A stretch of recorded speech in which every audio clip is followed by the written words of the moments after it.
Selamat datang kembali. Sebelum kita memulai menyaksikan rekaman diseminasi aksi nyata modul 1.4 budaya positif, maka izinkan kami menampilkan beberapa aksi nyata terkait budaya positif yang telah kami lakukan. Selamat menyaksikan.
Setelah melihat beberapa aksi nyata kami, mari kita simak diseminasi aksi nyata yang dilakukan pada tanggal 17 Januari 2022 di SMA Islam Terpadu Nur Hidayah dengan topik Budaya Positif.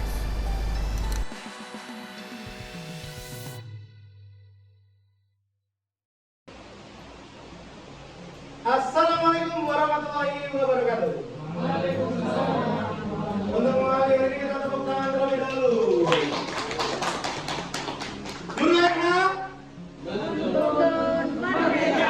Menuntun untuk merdeka.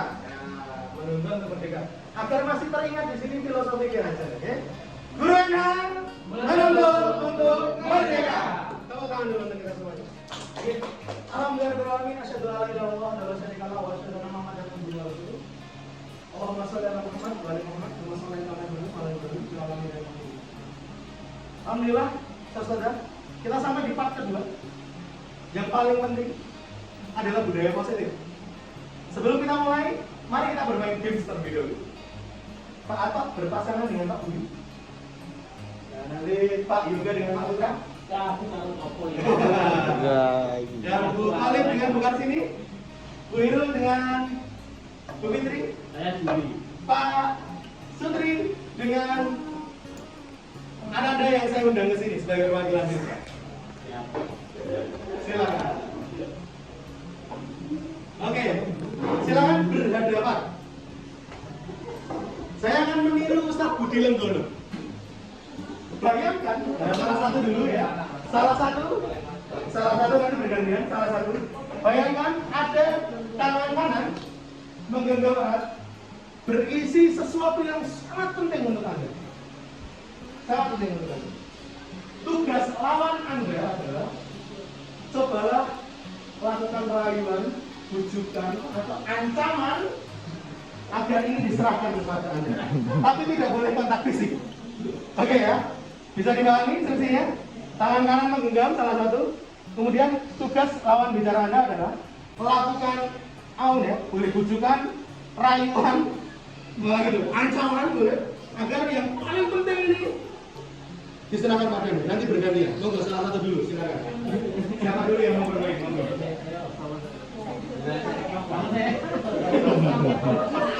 Aku malah pengen nonton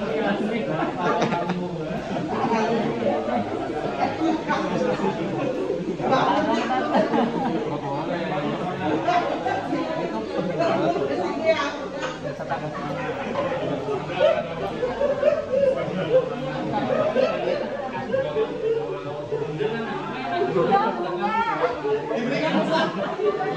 Diberikan.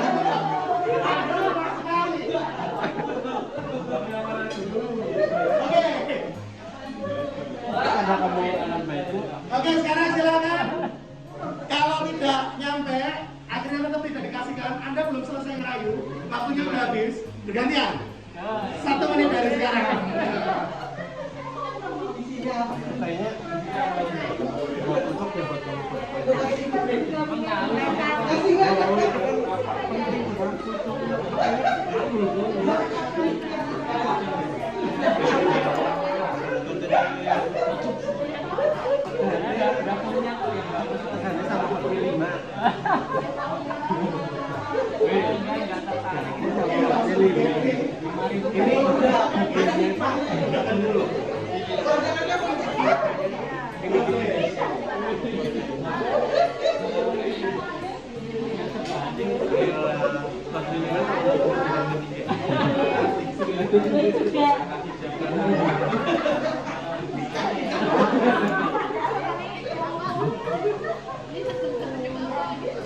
Oke, stop.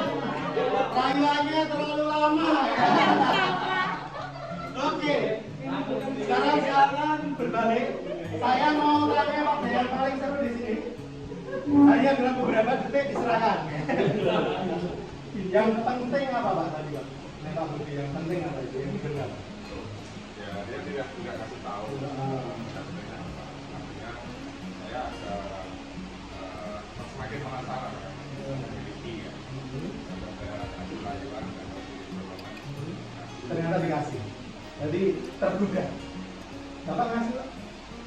saya ngasih juga. Saya ngasih. Kenapa? Tanya dia. Kenapa? Bagaimana cara Anda merayu agar Budi memberikan? Jadi sebenarnya itu kita udah percaya, saya percaya sama dia gitu. Jadi saya percaya dia minta gitu. Nah ini yang saya kasih yang pertama. Oh, yang penting ternyata istri kasih. Jadi saya percaya sama dia. Yang kedua, saya ingin saya yakin saya bisa kasih 2 kali lebih. Wow. Yang satu kasih 2. Kasih. Baik. Saya akan mendengar para guru BK. Dikasih nggak satu beras? Benda belum dikasihkan nggak? Belum. Oh, negosiasi alat. Kalau yang ini gimana? Antum kasih nggak? Kasih karena kita baik saya. Oh, sahabat baik ya, kasih ya. Yang misal diminta itu penting banget, tuh ada tetap kasih. Ginjal mungkin. Ya ini karena nggak ada bentuknya ya. Jokowi nyok ginjal gue. Tulis gitu.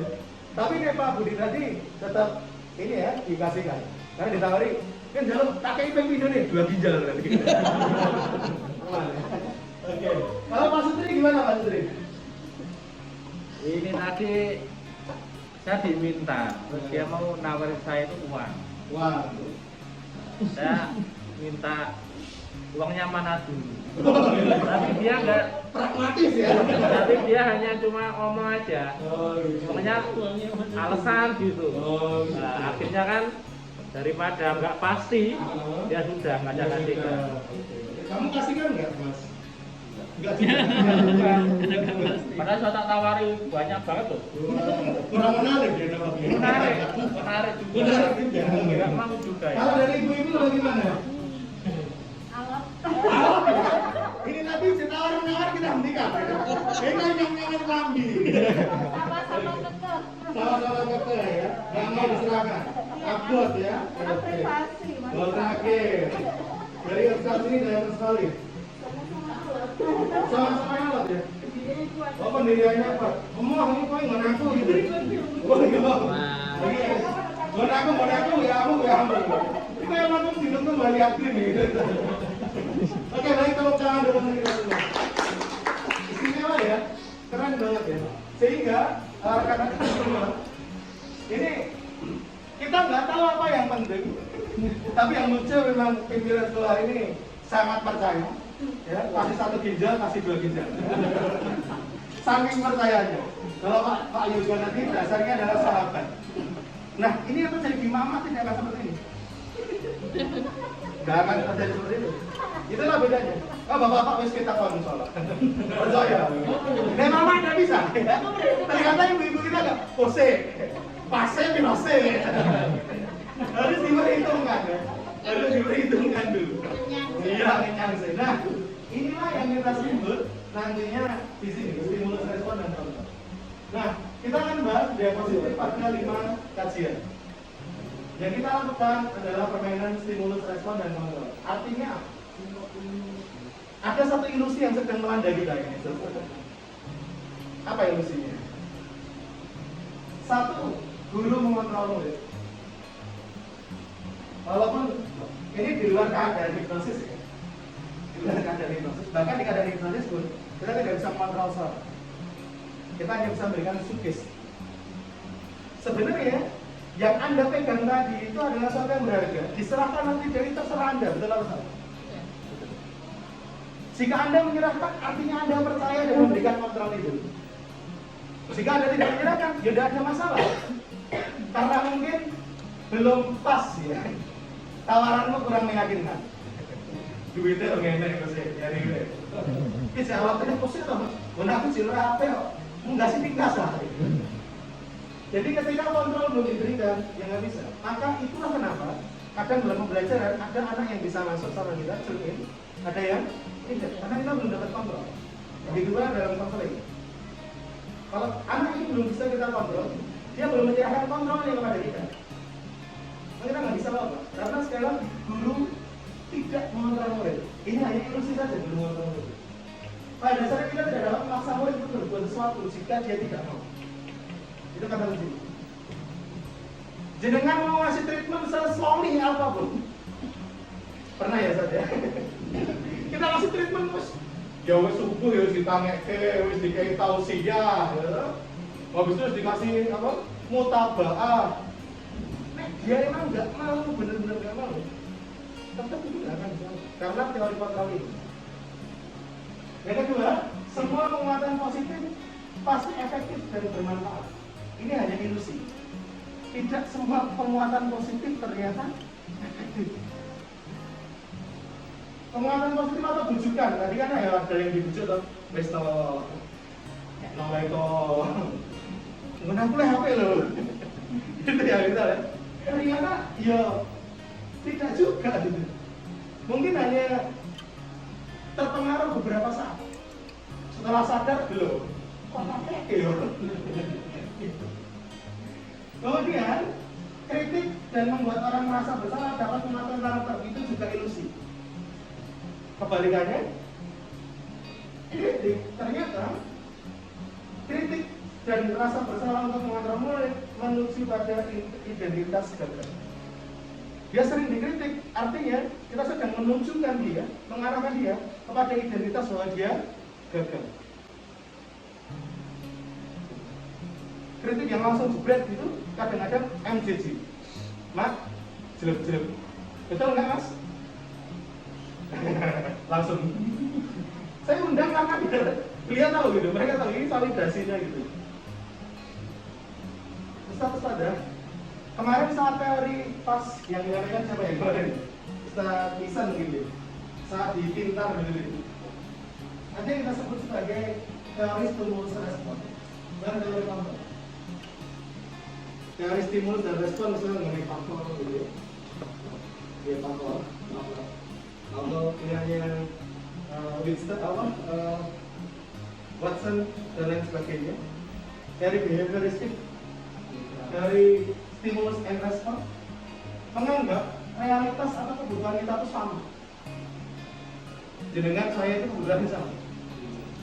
Ternyata kalau menurut teori kontrol, kebutuhan kita beda. Maka tidak setiap orang harus diposisikan sama. Itu nggak bisa. Maka setiap anak itu unik, kata Pak Yuk. Itu betul. Setiap anak itu unik. Betul nggak? Ini yang harus kita pahami. Itu yang paling penting. Yang paling penting itu.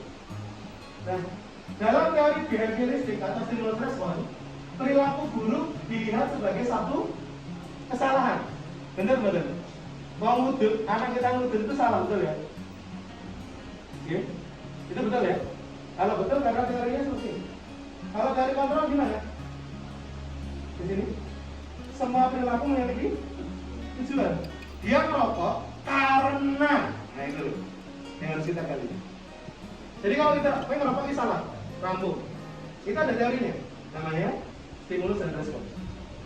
Tetapi, ngerokok ngokok, kamu merokok kenapa? Tujuannya apa? Nah itu kita masuk ke teori baru. Stimulus respon mengatakan orang lain bisa mengontrol saya. Teori kontrol mengatakan hanya Anda yang bisa mengontrol diri Anda. Jika Anda bisa mengontrol saya, artinya saya memberikan kontrol saya kepada Anda. Misal Pak Yoga nanti mengendalikan saya, coba tarik ke kanan, ke kiri, karena saya mau mundur, karena saya memberikan kontrol hidup saya kepada Pak Yoga. Gitu ya? Ini dua persepsi yang berbeda sebenarnya. Seakan sama tapi berbeda. Nah, sekarang kita akan mulai lagi dengan pertanyaan. Saya mau tanya ke Bu Fitri. Apa yang terbayang di benak Bu Fitri ketika mendengar kata disiplin? Disiplin. Tepat waktu, istimewa. Kalau bukan sini, disiplin. Tepat waktu juga, istimewa. Bu Irul, disiplin. Patuh. Oh, teratur. Ya, teratur. Pak Sundri. Nah, ini sih biasanya megang gunting ini ya. Pernah korban Mas? Disiplin Pak Sundri. Horor. Film disiplin, film horor. Boleh. Pak Putra, disiplin. Rajin. Oh, nah ini kira-kira disiplin banget. Rajin banget. Pak Atok, disiplin. Tepat waktu. Pak Budi, disiplin. Tertib. Pak Yoga, disiplin. Konsisten. Bu Tolib, disiplin. Tepat waktu juga. Oke. Karena beda tak selamanya salah. Kan ini pendapat yang terpikirkan oleh kita. Disiplin boleh seperti itu, enggak apa-apa. Nah, sekarang ini menurut terminologi yang saya baca nih. Sekali lagi, beda boleh. Ini menurut saya. Jadi apa yang saya baca? Dari bukunya Diane Glasser dalam bukunya Restructuring School Discipline tahun 2001 mengatakan bahwa disiplin berasal dari bahasa Latin disciplina yang artinya belajar. Artinya belajar. Kata disiplin juga berasal dari akar kata yang sama dengan disciple. Artinya pelajar, murid atau pengikut, follower. Maka untuk menjadi seorang murid atau pengikut, seorang harus tahu betul alasan mengapa mereka mengikuti suatu aliran pelajaran itu, sehingga motivasi yang terbangun adalah motivasi intrinsik, bukan ekstrinsik. So artinya disiplin, kalau di sini artinya belajar. Gitu. Jadi disiplin, tepat waktu boleh nggak? Boleh. Belajar untuk tepat waktu. Disiplin horor nggak? Horor. Ya, kalau kita memang belajar untuk horor, gitu ya. Disiplin jadi tertib, boleh karena belajar tertib. Tapi kata disiplin adalah disiplina, belajar.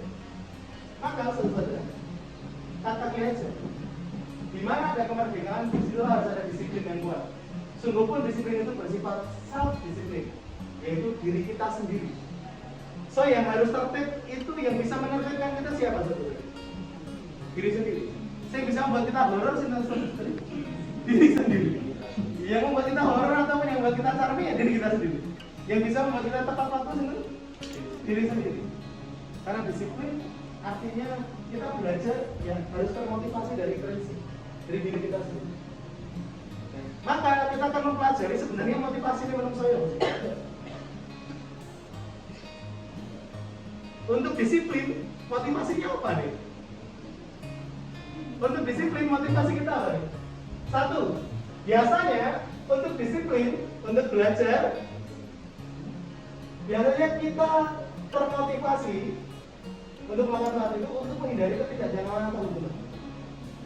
Dia datang tepat waktu, dia tertib, itu agar tidak horor, agar tidak dihukum. Dia menghindari hukuman. Yang kedua, untuk mendapatkan imbalan atau penghargaan, jenengan disiplin, dipuji. Jenengan disiplin, nanti dapat predikat.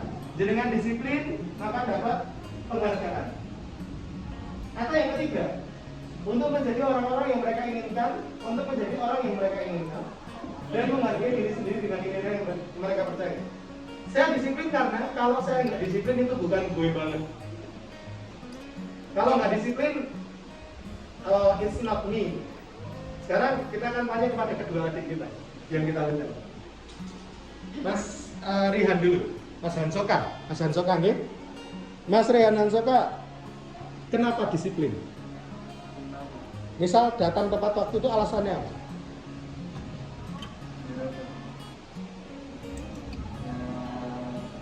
Agak keras ya, biar korektor. Biar aktivitasnya bisa jalan semua. Biar aktivitas bisa jalan semua, bukan karena biar nggak push up ya. Enggak. Tetap sehat. Kenapa potong rambut? Waduh. Yang pas ya kan? Kenapa Rayhan potong rambut? Biar nggak dipotong ya. Biar nggak dipotong. Berarti untuk menghindari hukuman.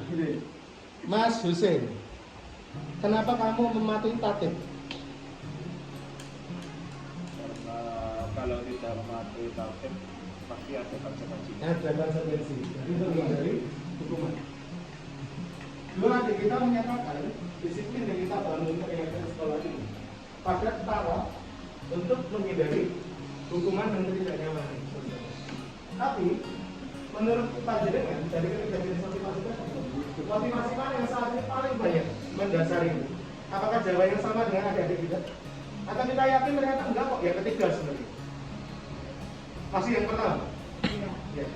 Berarti arah kedisiplinan kita ini sudah tepat atau belum kira-kira? Sudah tepat atau perlu kita ubah sedikit?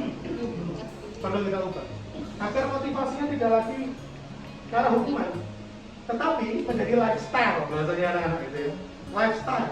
Kalau nggak disiplin, nggak gue banget gitu. Gimana?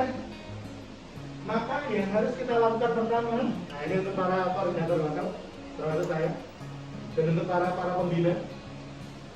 Yang pertama adalah membentuk keyakinan kelas. Untuk para pimpinan, saya akan langsung memberikan usulan untuk membentuk keyakinan sekolah.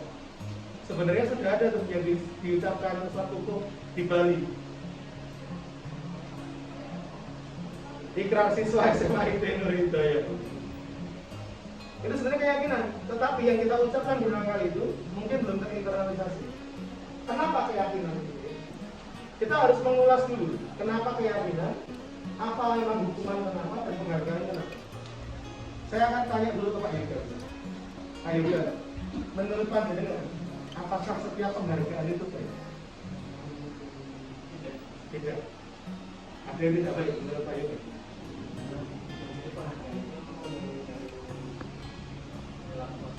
Menurunkan perilaku. Oke, kita akan cek. Ya. Pertama, sebelum kita langsung turun ke bawah di penghargaan, kita akan cek dulu. Tadi salah satu cara agar disiplin menjadi lifestyle adalah membuat keyakinan kelas. Pertanyaannya yang timbul biasanya, kenapa keyakinan kelas? Kenapa nggak aturan aja? Yang ada biasanya di kelas itu kan aturan ya? Aturan kelas, aturan sekolah, betul nih? Apakah itu perlu? Perlu, karena itu regulasi. Tetapi, kenapa keyakinan? Kenapa kita bahas sekarang keyakinan? Karena berbeda keyakinan susah bersatu lagi. Betul ya? Ada keyakinan susah bersatu nih. Aku yakin kamu mampu, sedangkan kamu nggak pernah yakin sama aku kan susah benar.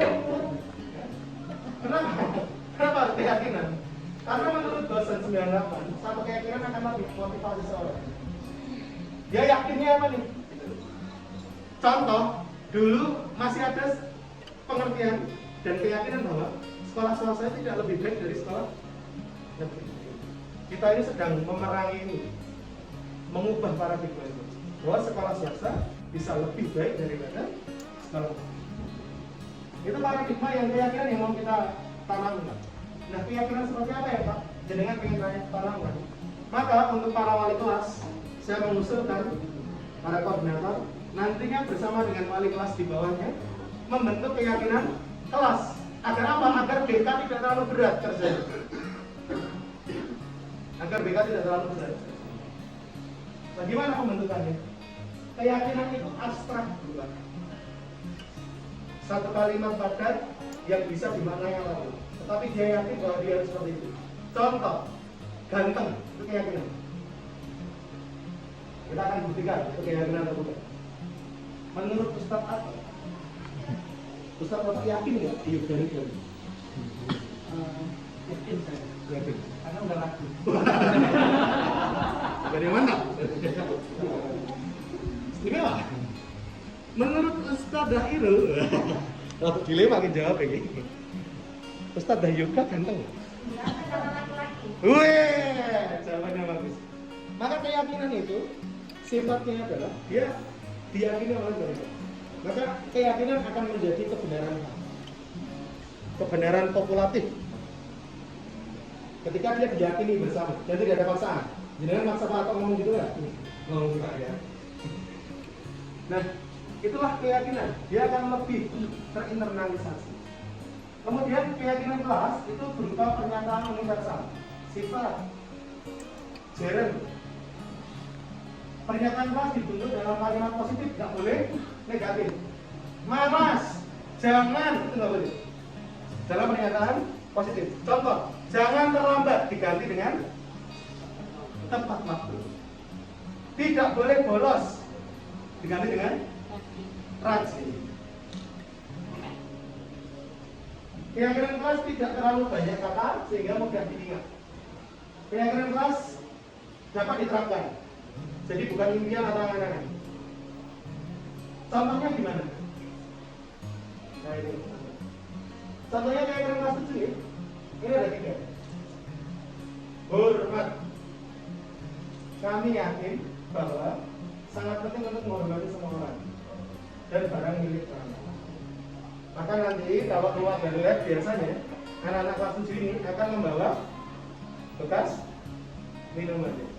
Kenapa? Karena dia sudah punya keyakinan bahwa dengan membawa bekas minuman ini dia menghormati lab. Dia menghormati orang yang mau pakai lab. Itu keyakinan kelas, namanya hormat. Bekerja, kami meyakini sangat penting untuk mengerjakan segala pekerjaan dan mengikuti kegiatan yang ditugaskan. Terakhir, diterima dan dimiliki. Merasa diterima pada satu kelompok dan saling memiliki, sehingga nggak boleh jodohan. Aku mau naik kelompokan ngarekai, apa mambu, nggak boleh. Nah dia sudah yakin mambu itu diterima.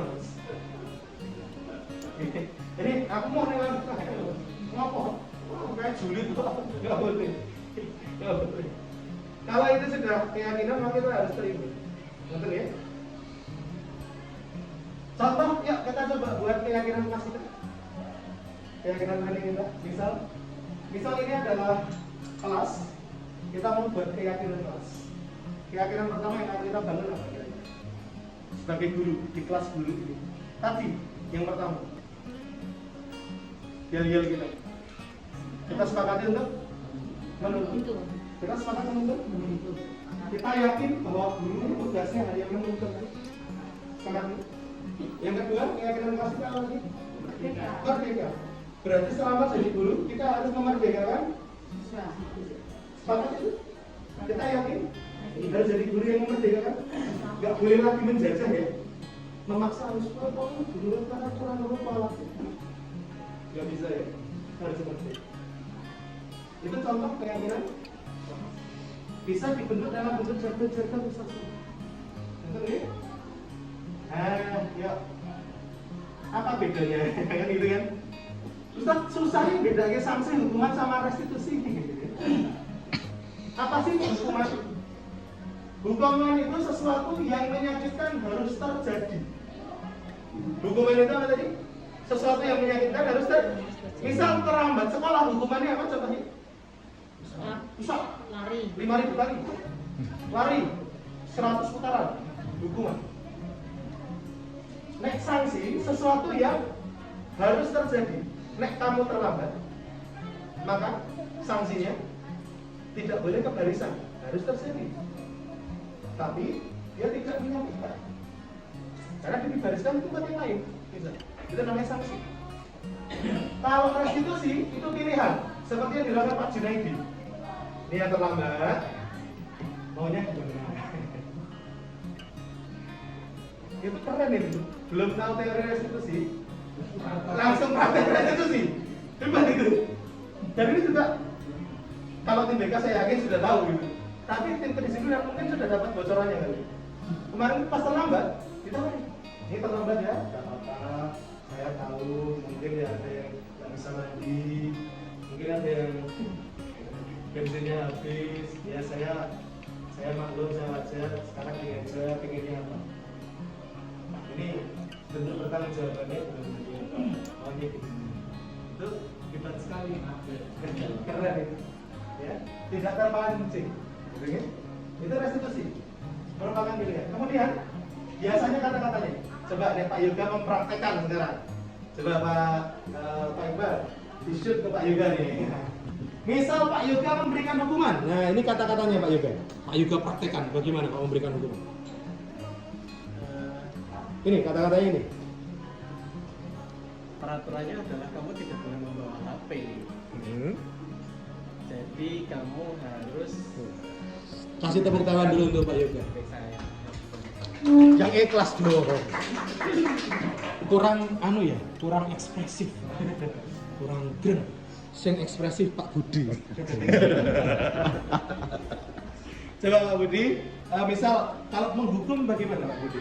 Dengan kalimat ini. Peraturannya adalah kamu nggak boleh berhenti, kamu harus titipkan porsi kamu.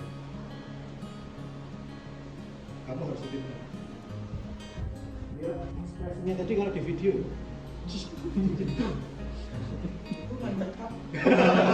Karena betul, karena ini apa tadi? Hukuman. Sesuatu yang menyakitkan harus terjadi. Kemudian coba sekarang konsekuensi. Ini kita coba kalau Bu Fitri ngasih konsekuensi. Apa peraturannya? Mampukah kamu? Ya ini coba Bu Fitri. Monggo silakan. Sesuai itu ya. Ini coba dibayangkan dulu. Ini Bu Fitri akan memberikan sanksi untuk anak-anak. Bagaimana Bu Fitri? Mbak, apa sih peraturannya? Mampukah kamu melakukannya? Terima kasih. Oke, berikan tepuk tangan dulu. Nah, dikasih sanksi kayak gini adem ya? Adem ya? Mbak, coba aturan apa sih aturannya? Gitu. Mampukah kamu melakukannya? Makasih loh. Ini tes bahasa Jawa. Jadi sanksi itu sesuatu yang memang harus terjadi, tetapi kata-katanya bisa diubah lebih lanjut. Nah, restitusi sekarang. Kalau salah ngomong jadi hukuman. Contoh ya, yang salah ngomong nih kayak gitu. Apa yang kamu yakin? Apa yang bisa kamu lakukan untuk memperbaiki masalah ini? Itu kalau salah ngomong. Ini seakan-akan menghukum. Coba kalau sekarang restitusi yang benar seperti Pak Sutri. Restitusi yang benar. Kalimatnya pasti lembut, Pak Sutri. Pasti lembut. Nah harus gitu. Enggak Pak Sutri.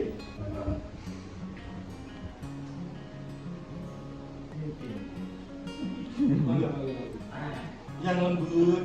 Yang mengayomi anak-anak. Kakak pembina kamu kan pasti bisa. Apa yang kamu yakini? Apa yang bisa kamu lakukan untuk memperbaiki masalah ini? Ya, Masya Allah. Tepuk tangan dulu untuk Mas Sutri ya. Sambil senyum ya, sambil senyum tadi. Ternyata bapak-bapak juga bisa lembut.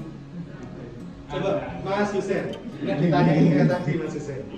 Apa yang kamu yakini? Apa yang bisa kamu lakukan untuk memperbaiki masalah ini? Kayak Pak Sutri tadi, saya nggak bisa bilang gitu. Kira-kira bagaimana perasaan kamu Mas Husen? Merasa dipahami. Wes, tepuk tangan dulu untuk Pak Sutri ya. Merasa dipahami. Ternyata anak-anak itu memang terkadang butuh sedikit kegagalan betul, tetapi lebih senang dipahami. Oke? Alhamdulillah. Baik, selanjutnya negatif. Untuk hukuman itu modelnya paksaan, mau nggak mau seperti itu. Diskopnya rusak, woi ya memang enggak, gitu ya. Kalau netral atau sanksi, dia stimulus respon seperti itu. Karena kamu seperti ini, aturannya kan seperti ini mas, maka kamu, nah gitu. Karena kamu melanggar sesuatu, kamu maka harus dapat konsekuensi atau sanksi. Kalau dari kontrol gimana? Coba apa yang mau kamu lakukan untuk memperbaiki? Ini maka dari kontrol, tawaran. Nah, untuk hukuman, dia mencoba mengontrol anak dengan kekuatan negatif. Kalau untuk sanksi, mencoba mengontrol anak dengan kekuatan positif. Sedangkan untuk restitusi, anak paham bahwa diri sendiri yang pakar dari kontrol. Dia sendiri yang harus menyadari kesalahan. Sesadah, pertanyaan saya ke Pak Yoga tadi, apakah semua penghargaan menurut Anda itu baik? Kalau Pak Yoga menjawab, tidak semua. Kalau Pak Budi, apakah semua penghargaan itu baik Pak Budi? Gitu. Kalau Pak Ahmad? Enggak. Pak Putra? Enggak. Kalau bukan semua penghargaan malah baik? Enggak juga. Bukan sih. Baik. Kalau gitu? Baik. Pak Sutri? Baik. Positif? Baik. Semua penghargaan itu baik. Ada yang mengerti tidak baik. Sekarang saya hanya akan menyampaikan apa yang saya pelajari. Al-Hikam dalam bukunya Paris Baik 1993 wawancara ASCD Animal Conference Maret 95 mengemukakan baik penghargaan maupun hukuman adalah cara-cara mengontrol perilaku seseorang yang menghancurkan potensi untuk pembelajaran yang sungguh. Menurut Kohn, jadi ini pendapat paling ya dari ini hanya secara mendalam. Secara ideal tindakan belajar itu sendiri adalah penghargaan itu sendiri. Apa buktinya? Dibuktikan dengan riset. Jadi Kohn ini dia tidak percaya bahwa penghargaan itu semuanya baik. Ada loh penghargaan yang baik. Kata siapa? Kata Kohn. Panjenengan boleh beda. Tapi kata Kohn, penghargaan tidak semuanya baik. Contohnya apa? Dia mengatakan dihukum oleh penghargaan. Satu, karena penghargaan itu pengaruh jangka pendek dan jangka panjang. Penghargaan berlaku untuk mendapatkan membuat atau mendapatkan seorang melakukan sesuatu dalam waktu pendek. Jika kita menggunakan penghargaan lagi, penghargaan terus lama-lama dia kehilangan motivasi karena selalu sering dibungkuk. Dua, penghargaan tidak efektif. Suatu penghargaan adalah suatu benda atau peristiwa yang diinginkan, yang dibuat dengan persyaratan. Hanya jika Anda melakukan ini, Anda akan mendapatkan penghargaan yang diinginkan. Stimulus respon. Nah, jenengan gini. Maka kreativitas ditekan. Karena tujuannya adalah penghargaan, bukan karya atau cipta. Penghargaan merusak hubungan. Ini yang kemudian diterapkan di sekolah. Apa begini? Ketika seorang diberi penghargaan atau dipuji di depan orang banyak, maka yang lain iri. Wah, Pak Yoga ganteng banget. Ini ngomong, berarti apa? Pak berarti apa maksudnya? Oh no, gitu ya. Dan sebagian dari mereka tidak menyukai orang yang diberikan penghargaan tersebut. Yoga, Pak Yoga, kira-kira yang Jika seorang guru sering memberikan penghargaan kepada murid-muridnya, besar kemungkinan murid-murid termotivasi hanya untuk menyenangkan guru. Dia nggak jujur. Maka menurut teori Pak Budi, introplek ada kata-kata individualisasi. Setiap anak harus dipanggil, setiap anak kasih penghargaan. Masuk ya? Jadi individualisasi ini penting. Jadi penghargaan harus diberikan kepada setiap orang. Jangan satu toh. Kalau cuma satu, artinya dia dihukum yang lainnya. Sekarang kata Pak Budi, kalau nggak ada risetnya ini masih meragukan. Ngomong tuh by riset.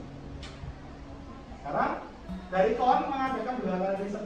Riset pertama dalam sebuah percobaan sekelompok anak laki-laki berusia 9 tahun diminta untuk melihat gambar-gambar wajah yang ditampilkan di layar dan mereka harus memberitahukan jika wajah tersebut sama atau tidak.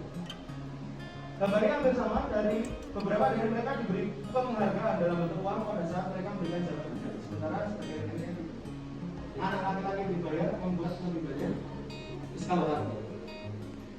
Yang dibayar malah lebih banyak membuat kesalahan. Karena sudah gitu. Bagi sudah terlalu. Karena tertekan juga. Riset kedua, mengurangi kecepatannya. Anak diminta mengingat kata-kata tertentu, kemudian mereka diminta mengambil kartu yang berisi kata-kata yang diingat tersebut setiap kali muncul. Beberapa anak diberikan permen setiap mereka memberikan jawaban benar, dan sebagian yang lain hanya diberitahu saja bila jawaban mereka. Ada yang dikasih permen, ada yang oh kamu benar. Hasilnya, anak-anak yang mendapatkan permen jawabannya banyak yang tidak tepat dibandingkan anak-anak yang hanya diberitahu jawabannya benar. Karena ada tekanan sehingga ketepatannya malah berkurang. Oke. Terakhir, penghargaan menghukum malah. Siapa yang dihukum? Yang tidak dikasih penghargaan. Apa itu? Sistem ranking. Yang alhamdulillah di sekolah kita sudah dihilangkan untuk pengumumannya. Penghargaan menghukum mereka yang tidak mendapatkan penghargaan. Misalnya dalam sistem ranking, mereka yang mendapat ranking kedua akan merasa dihukum. Bahkan dihukum boknya. Ada orang punya di rumah kok loro iki ya biji lho. Tapi alhamdulillah wis loro gitu. Oke, saudara, itu adalah sanksi, hukuman, dan penghargaan. Sekarang sempat nggak sih kita itu kadang berpikir bahwa ketika anak-anak membuat salah, ketika anak-anak tidak disiplin positif, ketika anak-anak kita melanggar keyakinan sekolah kita, Ananda ternyata sedang memenuhi kebutuhan dasar. Misalnya, Ananda terlambat, dia ternyata senang nih diajak ngobrol sama Pak Sutri, Pak Ato, Pak Junaidi. Karena dengan itu dia punya waktu untuk ngobrol sama gurunya. Karena di rumah ternyata dia tidak diajak ngobrol. Ternyata ada 5 kebutuhan dasar menurut William Blaser dalam Chinese Theory. 1. Survival, belonging, power, freedom, and fun. Dalam bahasa Indonesia kita jelaskan seperti ini. Kebutuhan dasar manusia yang pertama adalah kebutuhan bertahan hidup atau survival. Kebutuhan yang bersifat biologis, fisik. Misalnya kesehatan, rumah, dan makanan. Contoh misalnya, ada anak-anak yang rebutan makanan. Ketika ada jebol gratis, sampai pusing, anak keluar. Bisa. Atau maaf ya, berebut ke kamar mandi. Itu mereka sedang kebutuhan untuk bertahan hidup. Ada orang yang terisik gitu. Kemudian 2, kebutuhan cinta dan kasih sayang, kebutuhan untuk diterima. Terkadang anak yang kita label nakal, ternyata ketika sudah dikonseling oleh DK, biasanya dia kurang cinta, kurang kasih sayang, kurang perhatian. Terus gitu, bisa dari beberapa ya. Beberapa ternyata masalah timbul karena dia cari perhatian aja gitu. Dan diperhatikan. Tak kira cuma anak-anak, ternyata ya pemuda-pemuda masih kayak gitu. Kemudian kebutuhan akan penguasaan, pengakuan. Dia do something karena pengen diakui, dia mukul-mukul karena pengen diakui. Wah. Dia suka ngejek biar diakui bahwa dia seorang orator. Pernah ya? Mungkin kita juga pernah tanpa sadar menjadi penghukum. Yang kedua, Siapa yang mau membuat orang merasa bersalah? Ini yang pas ya. Nada yang paling pas ini Bu Binir ini paling pas. Membuat Berapa kali ibu harus beritahu kamu ya? Gimana coba? Kalau orang tua kamu tahu kamu berbuat begini, Masuk langsung. ini pada level kedua ya. Ini membuat agar dia merasa bersalah. Ya coba Bersalah nggak? Langsung bersalah. Bersalah nggak? Karena apa? Karena memang yang seperti ini harus menggunakan keheningan.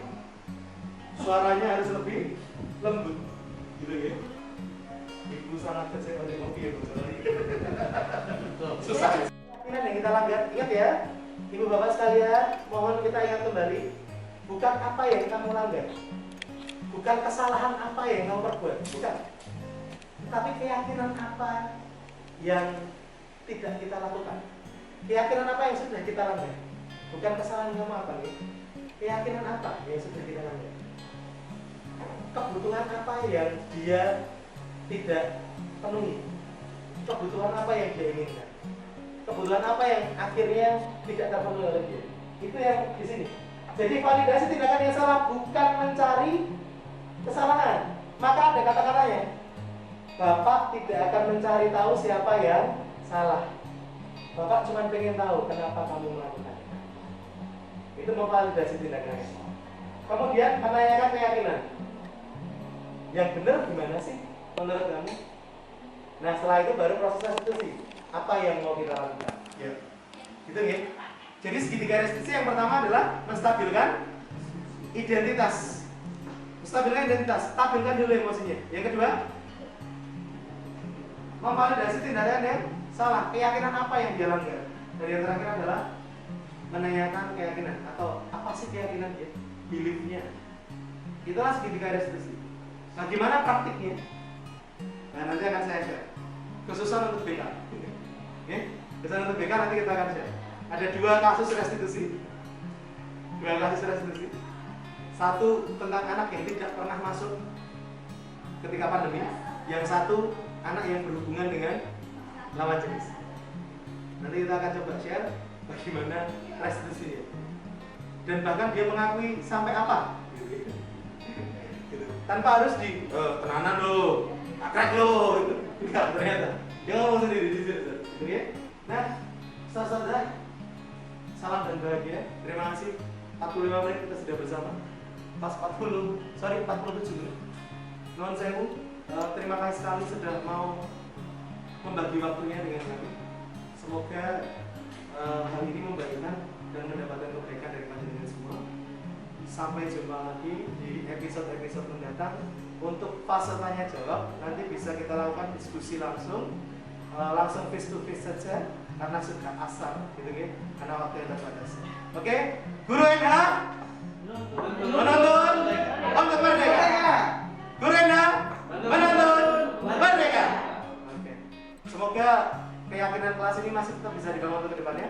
Mari kita terus belajar mendalam dan doa untuk masjid bersama-sama. Alhamdulillahirobbilalamin. Subhanallahumma wa bihamdika asyhadu an la ilaha illa anta astaghfiruka wa atubu ilaik. Assalamualaikum warahmatullahi wabarakatuh. Tepuk tangan dulu untuk kita semua.